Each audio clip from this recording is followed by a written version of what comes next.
Okay, sharing screen.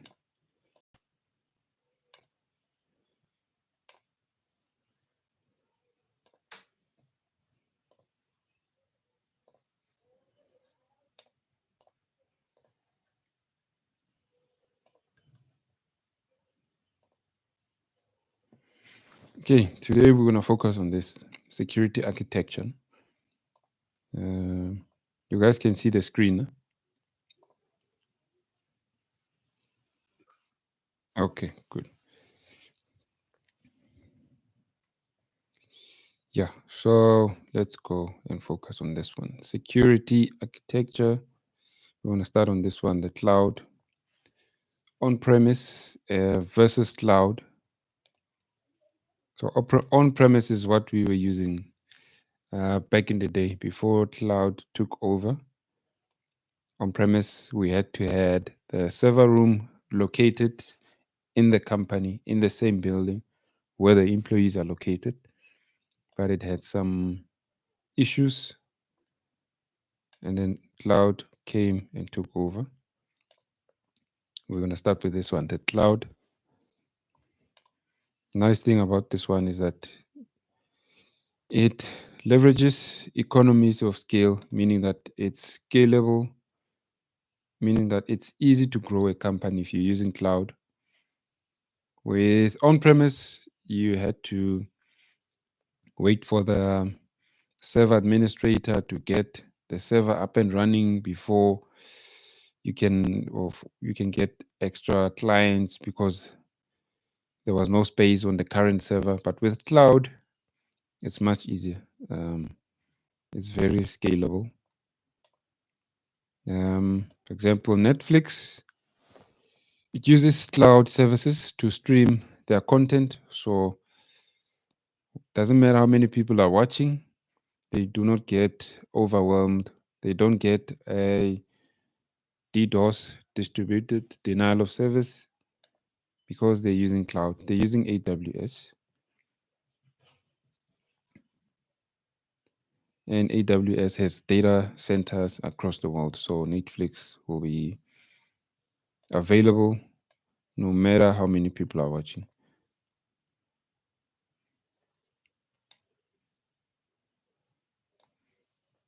So unless if something happens at AWS, then that could affect Netflix.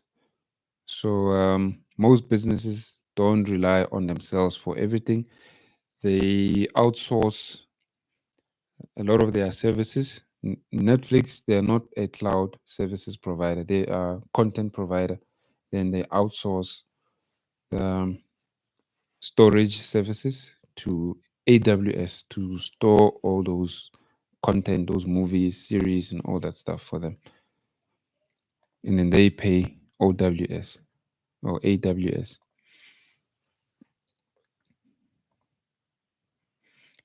Cloud is highly available. The availability is high because it doesn't rely on just one server. It's multiple servers, multiple data centers across the world. So it's very available. Remember, IT or cybersecurity specializes in this CIA, confidentiality, integrity, and availability. So that's why cloud availability or cloud computing is very accessible, because it's available 24/7. So it uses shared multiple resources. So basically, multiple companies could have their data on the same server, on the same physical server, and all their data could be isolated using virtual machines. We'll talk about virtual machines at a later stage. And cloud computings are very resilient. This means they are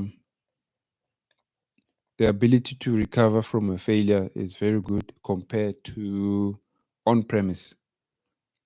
On-premise, if the company has their servers inside their building and it catches fire, it's going to take some time before they recover. But if they were using cloud computing, let's say their server goes down, then their data is spread to other data centers. So it doesn't rely on just one server or one physical server. And in cloud services, before you implement them, you need to consider the cost. It might be cheaper when you are starting. Maybe you are a small company, a startup. It might be easier or cheaper to use cloud services. But as the company grows, then the costs might go higher. There are different payment methods. There's pay as you go options, meaning you pay for what you use. And as the company grows, you need to monitor the costs. If not, then they might spiral out of control. So you might be getting a big bill from Microsoft if you don't monitor those costs. Let me see if I can open cloud services from Microsoft. Because I did set up cloud services from Azure to play around with some networking exercises, and then I forgot to switch it off. And after a week, I had to pay a bill. I had to pay 2,000 or something like that. Sign in.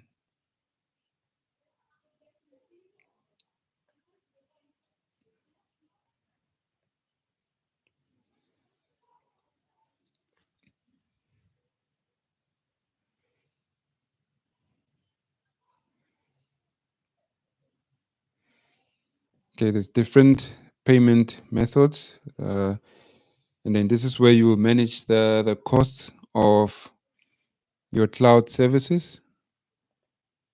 This is where you'll see exactly how much you are owing and how much you'll be expected to pay. Right now, I don't have any services, so it won't show any amount on my side. You see, it will show 00. Okay, let's go back here.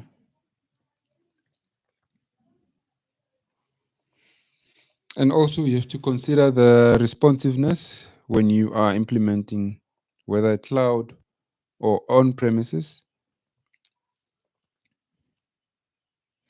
Cloud can be faster. That will depend also on the speed of the internet. But on premise will be much more faster because it's right there next to you. It's in the same building. So it doesn't have to go through all these internet connections.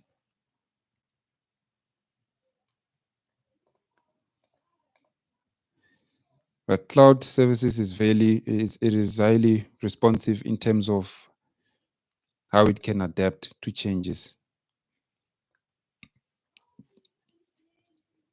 Meaning that if you're doing upgrades to your system, cloud will be easier to integrate into your new upgrade. And then cloud also is very scalable, meaning that it can handle increased workloads. Like I said, when Netflix uses AWS cloud services, AWS will ensure that it can handle the increasing customer base from Netflix.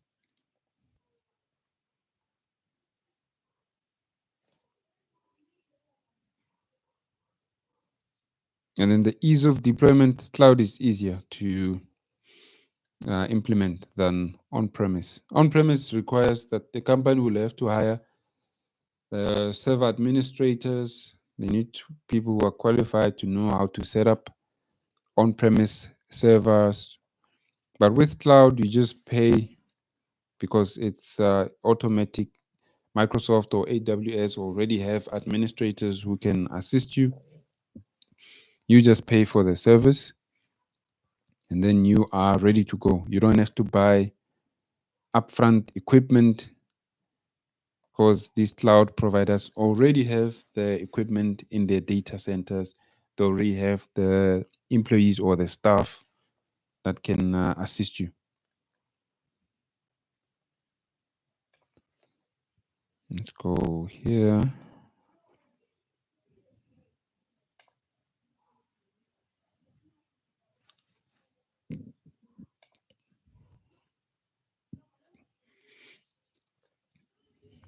So these are some of the cloud services that you can buy. If you're creating a web app, you can create your app and host it here on this Microsoft Cloud service. Because if you're hosting it, let's say at your home, you're creating an on-premise system. What if your app receives a lot of customers? Then your server at home might not be able to handle those requests from all those users. So maybe when you are starting, you can do on-premise if you already have a server.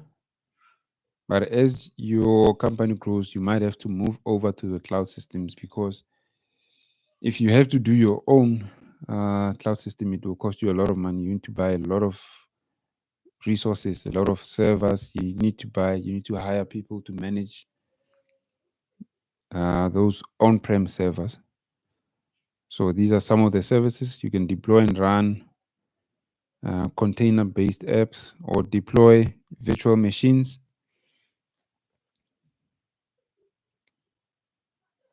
Let's go here. Let's click here, more services. Okay, let's see. Jerry, you have your hand up.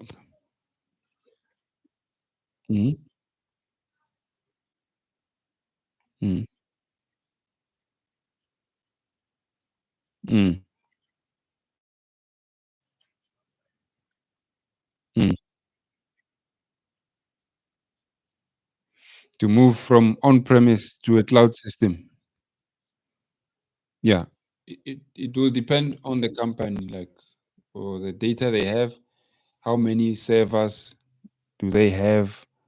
So it will depend on that, basically. Some companies are smaller, so it's easier. The data is not large. The servers, the amount of servers they have on a premise is not too many. But if the company is huge, yeah, then that process might take some time. So it basically depends on the size.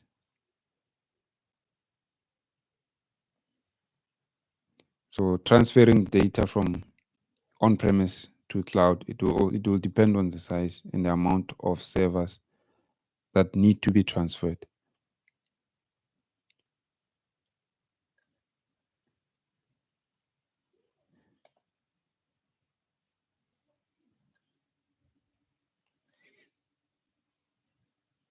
So I did have a virtual machine because I wanted to test something, but then I forgot to switch it off, and then I got billed. So you need to be, when you play around here, you need to be aware. Like, yeah, it was a trial, and then they give you, after some time, then it's gonna start billing. So I forgot to switch it off. Yeah, after a week, I saw a bill. So yeah.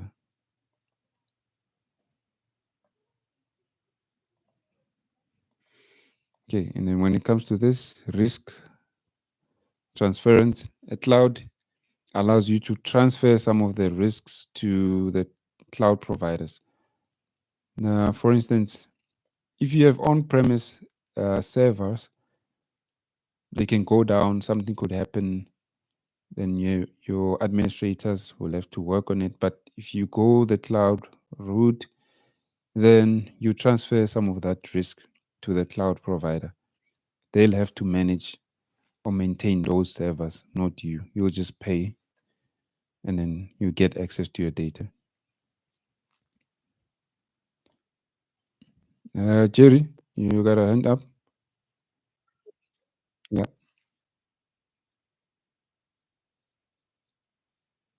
Yes, yes. So it's part of the agreement, SLA agreement that you sign with the cloud provider. That depending on which package that you take, because there's different ones, there's infrastructure as a service or software as a service.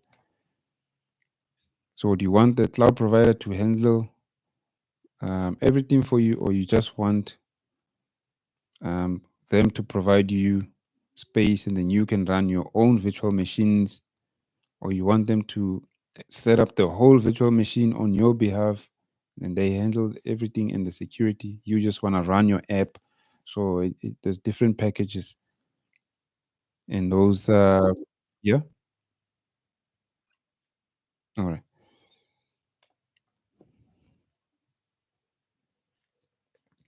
And then ease of data discovery or data recovery. So cloud services provide data backup services. So that's a good thing about them. On premise, you could lose your data. If your building catches fire, the server goes, then you lost all your data. But cloud services, at least you do have your data backup. But you're gonna have to pay for this, obviously. And for how long they keep the data, you're also gonna have to pay for that. So, and then power or electricity, cloud services. Customers don't have to worry about power or electricity when they use cloud services because these data centers do have backup power. Most of them they do have batteries, solars, generators. Now let me see if I can show you this one. Terraco. Yeah, this is the one.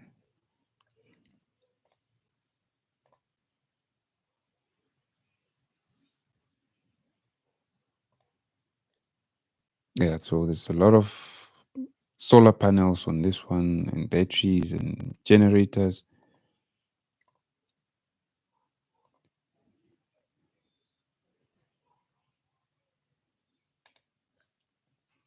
There's another one called Silicon Sky.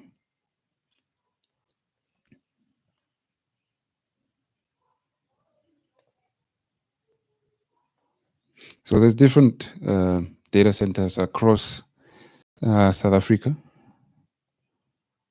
Let's see, Terraco, Carriers. Let's see if they do have any jobs that they are advertising in the moment. No, I don't see anything for now.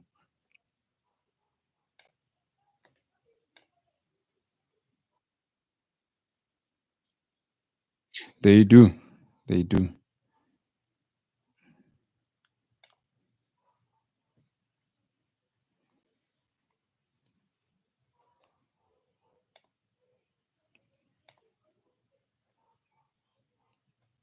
And these things they run 24/7 and never off. And remember, they have to keep those servers cool, those switches cool.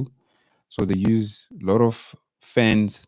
So if you've ever been inside a data center, it's so cold in there. Like you have to wear a jacket all the time.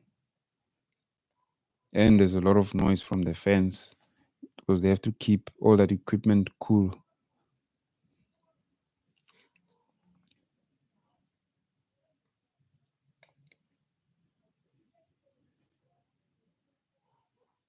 Okay, let's go.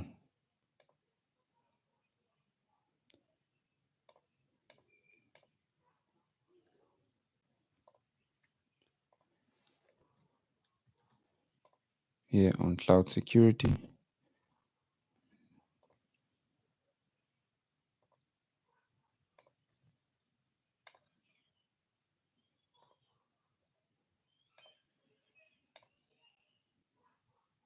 So cloud has positive things, but also there are things that you have to look out for that might be negative thing when it comes to security, because it uses shared resources or shared physical servers.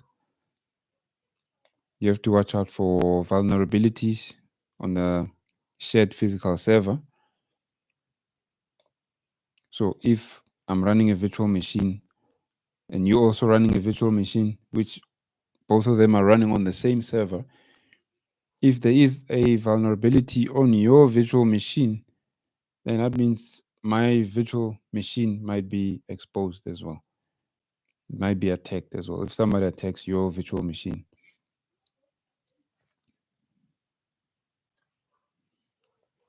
So a vulnerability attack on the server could affect multiple virtual machines on the same server. And that is what we call a side channel attack. So it's when one attacker moves from one virtual machine to another.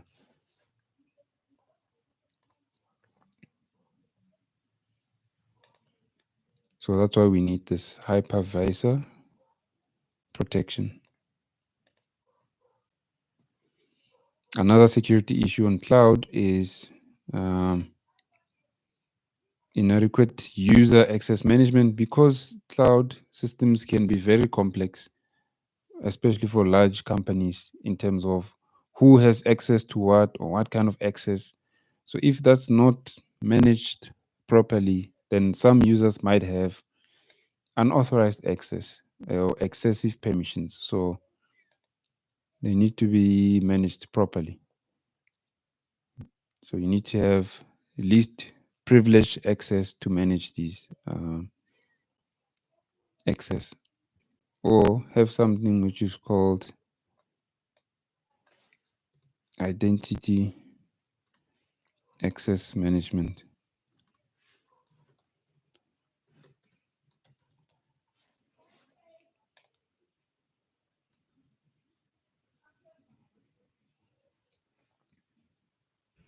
Basically, it's for controlling who and what has access to which resources. There's different applications that we can, or that we use. Currently, the company I work for, they use this one, Big ID. We do have Microsoft as well, but this one is a bit limited. So we have this one.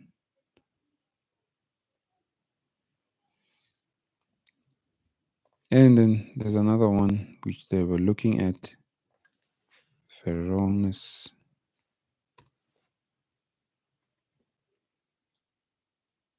Oh, sorry.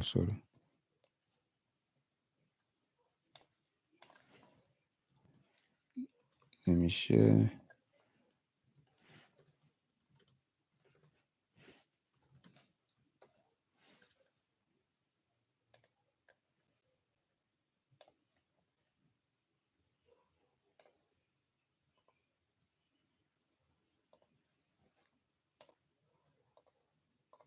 Okay, let me go back there.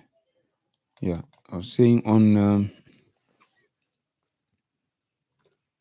identity access management. Let me see, identity.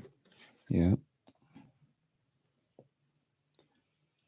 So this is used to control who and what has access and to which resources. And there's different applications that we can use for identity access management. Right now we are using this one, Big ID.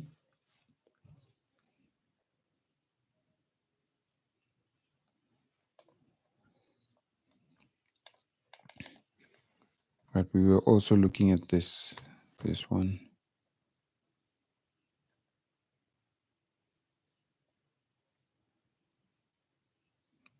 Varonis.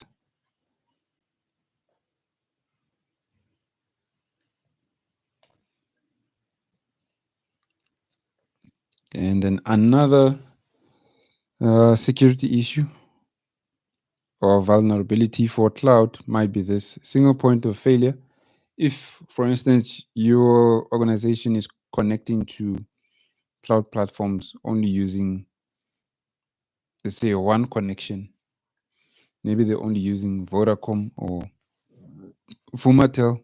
If Vumatel goes down, there'll be no connection. So you need to have a backup connection. You can't just rely on one single point of failure. So you need to have multiple internet service providers, maybe two. So we use um, Vodacom and another one. I can't remember the name. And another security issue for cloud might be this encryption, weak encryption. So when the company signs a contract with a cloud provider, they need to check what kind of encryption that cloud provider is using, and if it's secure enough to secure their data. So normally they provide this information on their contract. Let's see if Microsoft will give us the information if I search here. What encryption is used by Azure?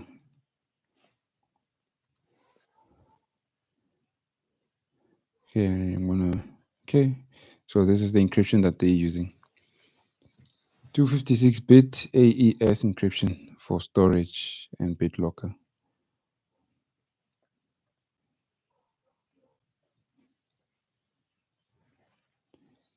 Okay, let's go back here. And also this data remnants. This is about the data remaining behind on the cloud platform. When it's no longer needed, the data should be removed from the cloud services. So the company must make sure that the cloud provider must have or must provide the information in terms of how long do they um, keep the data and when do they delete it and how do they delete it. Okay, let's see if we can get some questions.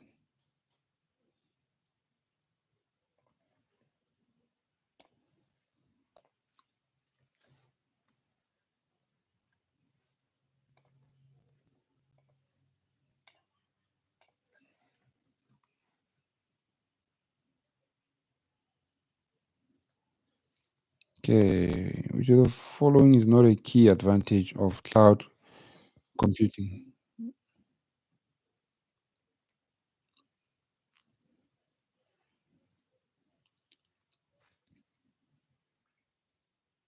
Okay,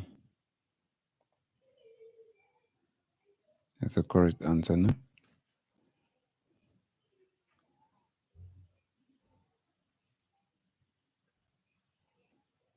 If you want to completely own the data, ownership and control, then you need on-premises, not cloud.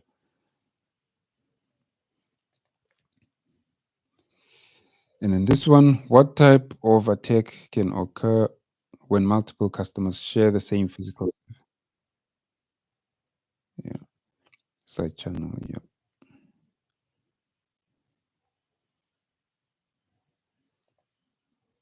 Okay, this one will come back to it. Let's go here.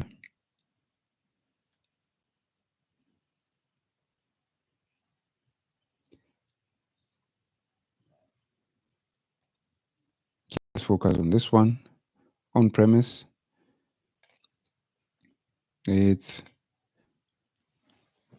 computing infrastructure located on the side of the or at the business. The organization has complete control over its data. And then on cloud computing concepts, these are the concepts. We're going to start with this one, responsibility matrix. So what is this? So this one basically talks about the responsibilities of the cloud provider and the customer. So depending on which option you choose when you're buying a cloud services, there's a certain portion where the customer or the cloud service provider will be responsible. For instance, if you choose, let's say, software as a service, the cloud service provider will be responsible for providing the infrastructure, for installing the operating systems, setting up the virtual machine. All that you'll be responsible for is the software. And then if you choose this one, infrastructure as a service, you'll be responsible for setting up the virtual machine, installing the operating system, and all of that. The cloud service provider will just provide you the platform. That's it, and not do anything else. So that's what this is about. Responsibility matrix. Who's responsible for what between the client and the customer, or the customer and the service provider. And then this one, third-party vendors. These are, they provide specialized services that enhance the functionality of the cloud services. So if I go back here, then I'll say all services.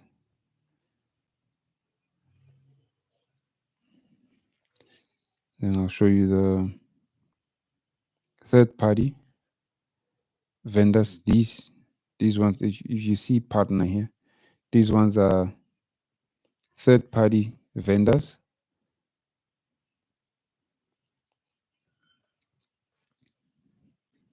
So basically, they provide services on this platform, on this Microsoft cloud platform,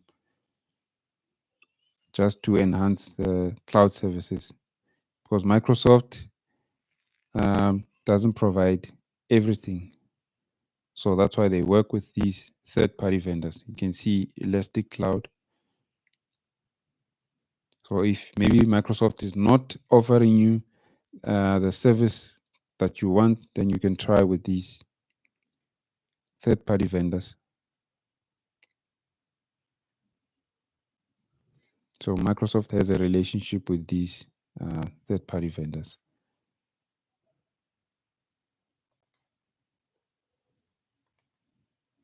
Hybrid solutions, basically this is a mix between on-premise and public cloud services.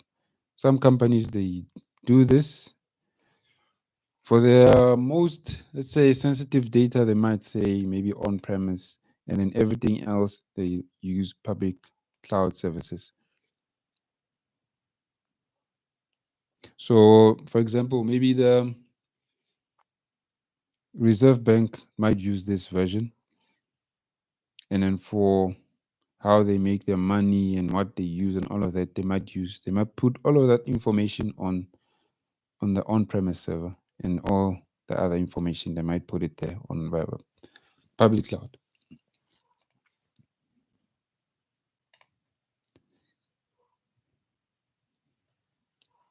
And then when deciding which solution to choose between on-premise and cloud or hybrid, the business will have to look at data security, compliance, cost, and integration. Will the system integrate with your current systems? If you choose cloud, will it work properly with what you have currently in your company? If you choose on hybrid, so you have to look at all of these: security, cost, compliance, and integration. Okay, now let's look at this one: hypervisor and virtualization. So what are these things? I did show you this. Virtualization is this one, VM, basically, virtual machine. Let's go here. Then what is this one? Hypervisor. So virtualization is creating a virtual version of something. For instance, we have a physical server. So when you take that server, you make it virtual. That's virtualization. And why do we do this? Why do we virtualize all these devices? Is mostly to save costs, to cut costs. So instead of buying 10 physical servers, maybe we'll buy 5 or 4, and then the rest of the servers that we were supposed to buy, we're just going to create virtual servers and then host them on the on those 4 or the physical 4 ones that we did buy. So in that way, we will save money because we didn't buy 10 physical machines. So that's how virtualization can assist, or it assists companies.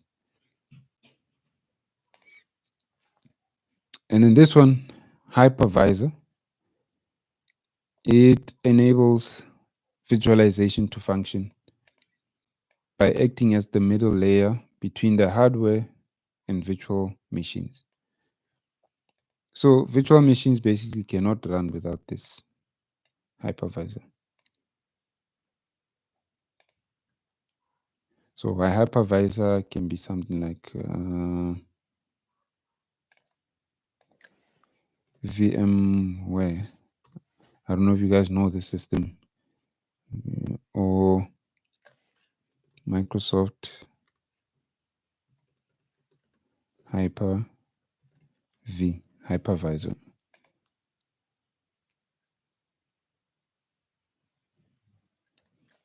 So if I go here, let's say I want to create a virtual machine here. I'll have to choose a hypervisor. What kind of hypervisor I want to use. I'll have to choose here.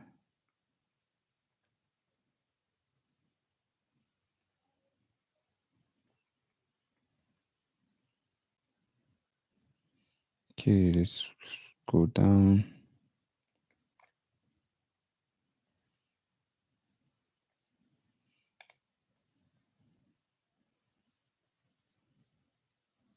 See all images.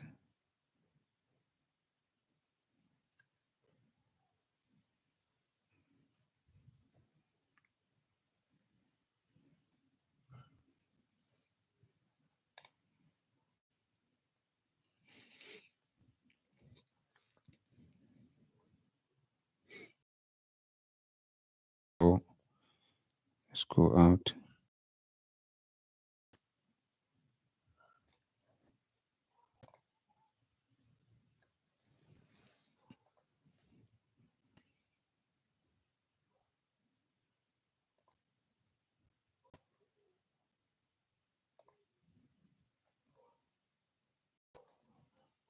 So these are the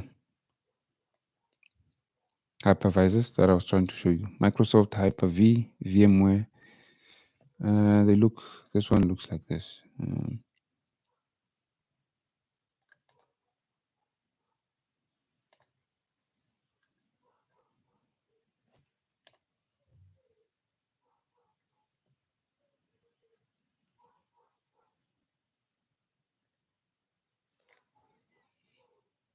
So it's not an operating system. What was going to happen is that the operating system will be installed on top of this Microsoft Hyper-V. It's a virtualization system. So it allows you basically to create a virtual machine, and you use it to manage. Let's say in a company you might have, let's say, 20 virtual machines. You will use this Hyper-V, Microsoft Hyper-V, to manage all those virtual machines. This is where you can come and manage the virtual machines, or to see how many virtual machines you have in a company.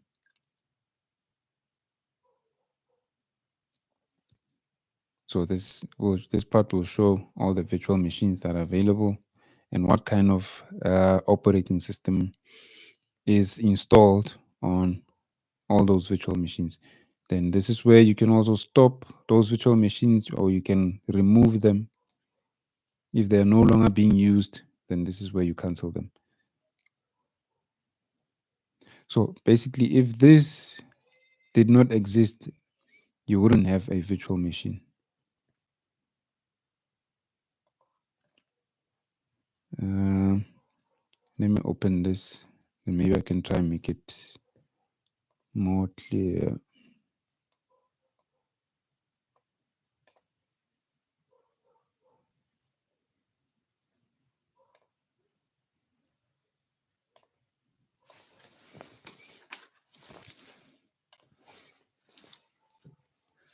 So basically, if let's say this is a physical server, physical PC, basically, and then maybe I install um, Windows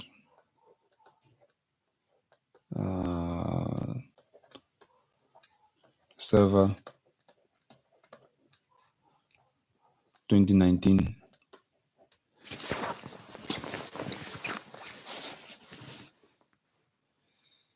And then let's say I wanna buy 3 more or 5 more servers, but I wanna save money. What I can do is I can just buy one on that one server,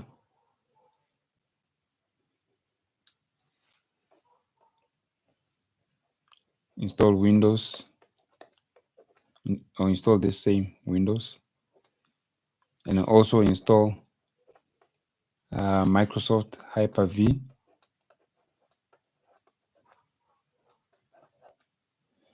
And then on top of that Hyper-V, then I will install Virtual Machine 1, Virtual Machine 2. So now I've saved money of buying 2 physical servers. I've made them into virtual machines. So instead of having 1, 2, 3, 4 physical servers, I only have 2, and then the rest are run on as virtual machines. They are running on top of this Hyper-V, which is installed on this server.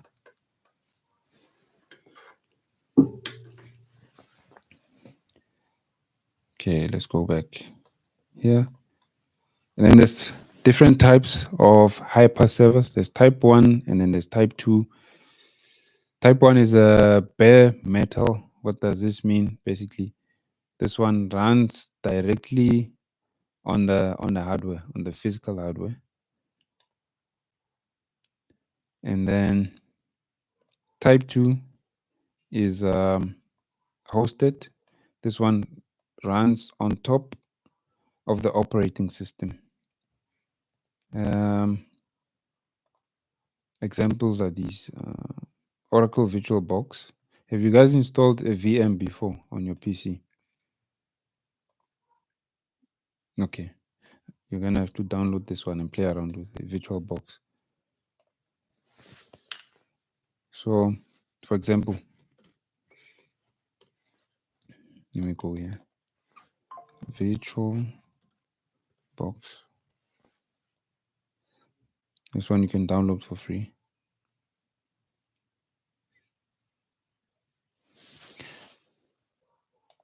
Okay, for example, my PC right now is, or the PC that I'm using right now is, see, it's an Apple Mac. So let's say I want access to Windows. I could have 2 operating systems on this PC. I could have Mac, but I could also have Windows. This allows me to have Windows. This VirtualBox. I can download this, install it on my PC, on my Mac, and then I can install Windows inside this VirtualBox. So that's what I did when I was learning Linux. I was using a Windows PC, but because I did not want to delete Windows and then reinstall Linux, I decided to have 2 operating systems. I left Windows as it is, then I downloaded this VirtualBox. I installed it. Then inside the VirtualBox, I installed Linux. Then I was able to use Linux and practice with it. So one machine cannot have two operating systems, but the only thing that could allow you to do that is this, something like this, VirtualBox.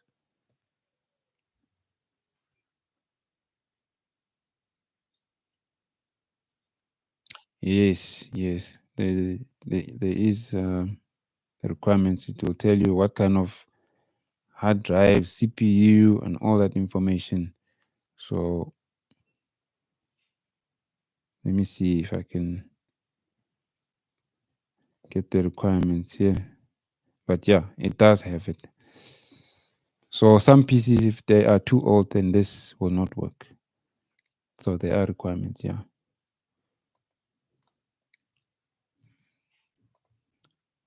So that's what a hypervisor can do. Let me see how much time. Okay, 14 minutes. Yeah, you must just check if your PC meets the requirements for you to have this. And in this one's Microsoft Hyper-V, it operates similar to this, but the difference is that these ones, they are used on the servers, not normal PCs. This one, you use it on normal PCs, normal workstations. This one requires um, hardware. It requires very high requirements in terms of your hardware.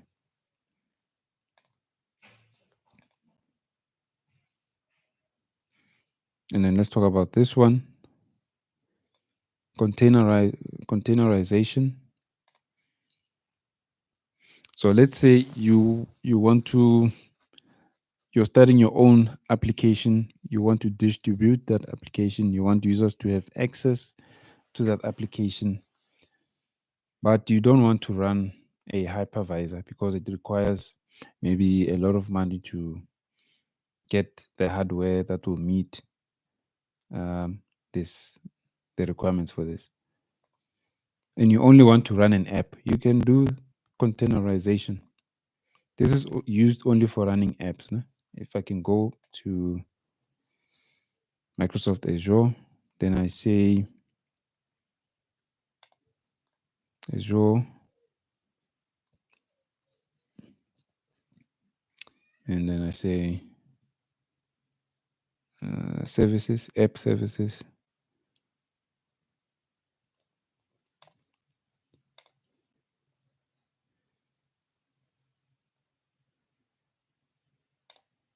Yeah, yeah. Deploy and run a container-based app. So what does this mean? So this means that the application will be inside a container. The application will not interact with anything else because it will be inside that container. Let's go. You can use different containers that are out there. There's something, if you guys ever heard of something called Kubernetes, there's a container which is used to distribute applications. Even this one, Docker.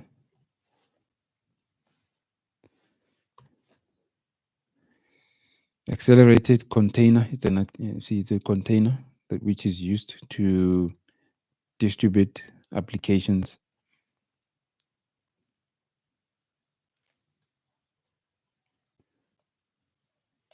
So the difference between this container and Hyper-V, container is lightweight. It doesn't take a lot of CPU power or a lot of resources.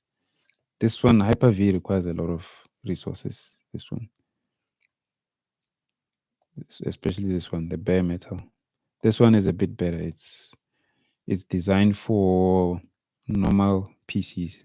This one is designed for servers. So a lot of the developers, they use this containerization when they've developed all their applications and they want to distribute them to users. They use things like Docker, Kubernetes.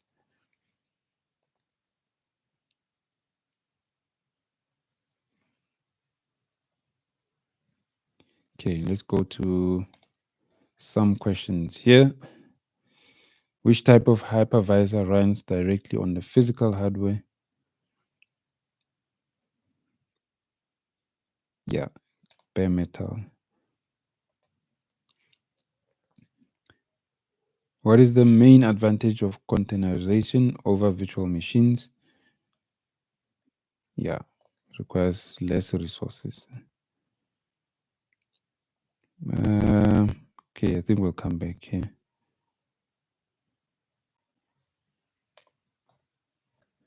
Risks of virtual machine. There are some risks which are associated with virtual machines. The first one is this one: virtual machine escape.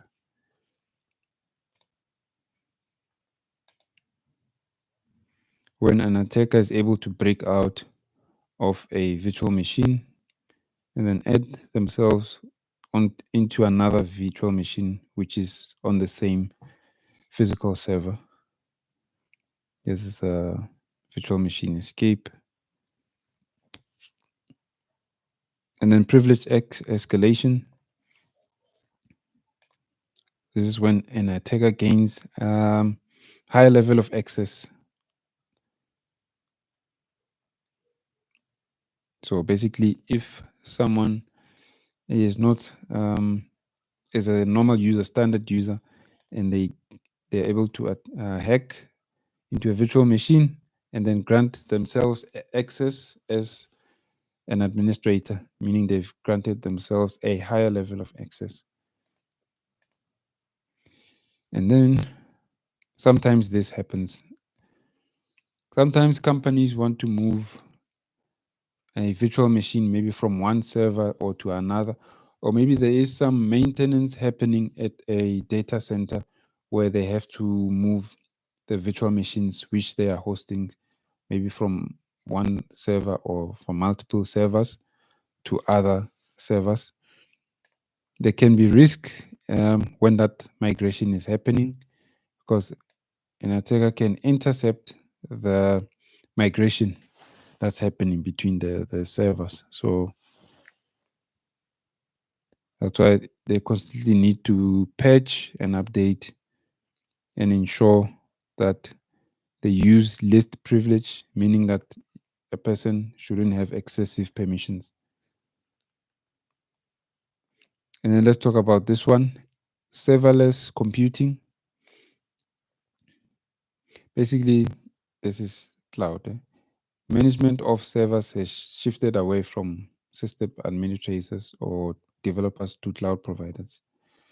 That's what a serverless computing it's all about. And then this one, microservices. This is where large applications are broken down into smaller and independent services. For example, right now you can get a specific Microsoft service that you want. You don't have to buy the whole package. Back then, if you wanted software from Microsoft, maybe you couldn't just buy Excel, you couldn't just buy Word. You had to buy the whole CD, the Microsoft Office applications, even though you only wanted one specific application, you have to buy the whole thing. But now, because of this microservices, you can buy a specific application or a service from a company. So you can see I have Outlook. I can buy another specific app if I want to, and I don't have to buy all of the Microsoft apps that I'm not going to use. So that's what microservices is about.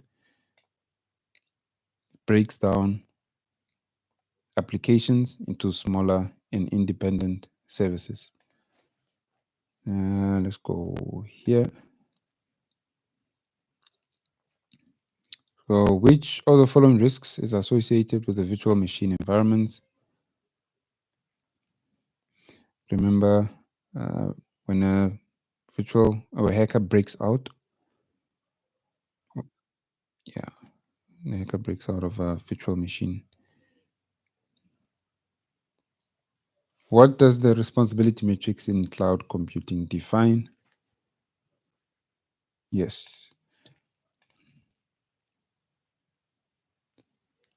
Which of the following is an example of a type 2 hosted hypervisor?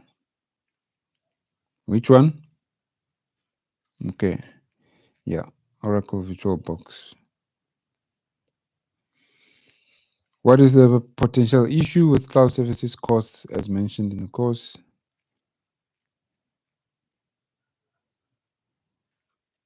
Yeah. So you need to monitor the cost. Otherwise, what is microservices architecture? Yeah. What should organizations consider when choosing between on-prem, cloud, and hybrid? Yeah. Okay. And that's it. And then I have to send you exercise. Uh, Before we go, do you have any questions? I'm gonna let me see what's the date.